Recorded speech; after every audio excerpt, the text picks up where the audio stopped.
Video seorang emak-emak membakar bendera Indonesia viral di media sosial. Video viral itu diunggah oleh akun Instagram @borobudur_media pada Senin 14 Maret lalu. Dalam unggahan video itu memperlihatkan emak-emak sedang berada di sebuah bangunan dengan dinding terbuka. Ia tampak menghadap kamera sambil menunjukkan bendera merah putih.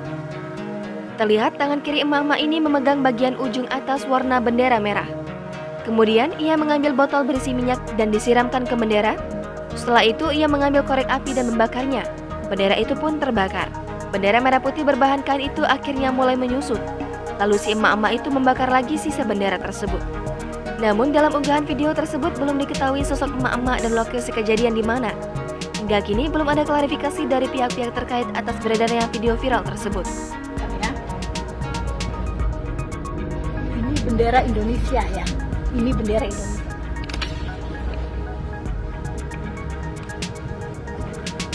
Dibakar.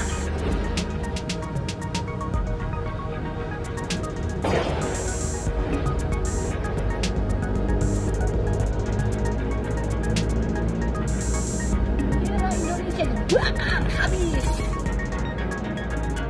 Oh, memang ya.